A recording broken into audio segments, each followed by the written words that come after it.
Israel Hamas की जंग के बाद जो तबाही के मंजर देखने को मिल रहे हैं, उन्हें देखने के बाद पूरी दुनिया सोचने पर मजबूर हो गई है।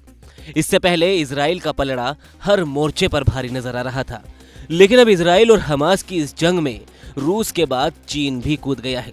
मिडिल ईस्ट में बढ़ते तनाव के बीच पहले रूस ने अपने लड़ाकू विमानों को ब्लैक सी में तैनात किया था और रूस के बाद चीन की पीपल्स लिबरेशन आर्मी ने एक गाइडेड मिसाइल डिस्ट्रॉयर समेत 6 युद्धपोत तैनात कर दिए हैं।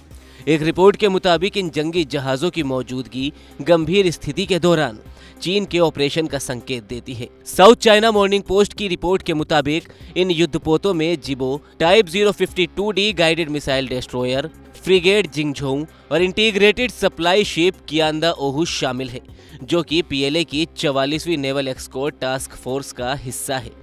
उधर अमेरिका ने हालातों को देखते हुए पश्चिम एशिया क्षेत्र में अपने सबसे उन्नत विमान वाहक पोत USS गेराल्ड आर फोर्ड और एक बैटल ग्रुप को भी तैनात कर दिया है। इस युद्ध का खतरा कितना बड़ा है, आप इसे ऐसे भी समझ सकते हैं कि भूमध्य सागर में तैनात अमेरिका के युद्धपोत को काउंटर करने के लिए रूस ने अपने लड़ाकू विमानों को ब्लैक सी में तैनात कर दिया है। ये लड़ाकू विमान एटम बम के साथ साथ रूस की सबसे घातक किंझल मिसाइल से लैस है। किंझल मिसाइल की रेंज 2000 किलोमीटर है। रूस के सैन्य बेड़े में किंझल मिसाइल सबसे घातक और खतरनाक है। इसे ट्रेस करना भी मुश्किल है।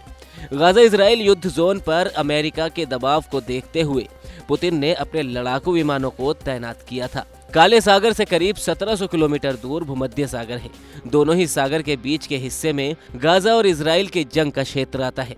अमेरिका के 2 युद्धपोत भूमध्य सागर में तैनात है। USS आइजनहावर और USS गेराल्ड एयरफोर्ड दोनों ही अमेरिका के एयरक्राफ्ट कैरियर है। इन्हें चलता फिरता जंगी बेड़ा भी कहा जा सकता है, क्योंकि युद्धपोत पर एटम बम से लैस लड़ाकू विमानों के साथ साथ अटैक हेलीकॉप्टर भी मौजूद रहते हैं।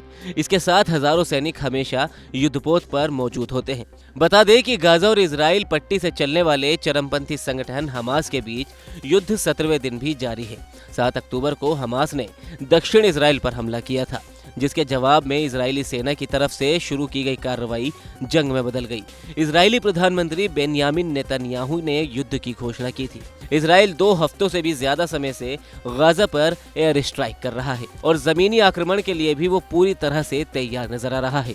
स्थानीय मीडिया के रिपोर्ट्स में दावे किए जा रहे हैं कि इस जंग में अब तक दोनों पक्षों से मिलाकर लगभग 6000 से ज्यादा लोग जान गंवा चुके हैं। अब इस जंग में आगे क्या मोड़ देखने को मिलेंगे, ये तो वक्त ही बताएगा।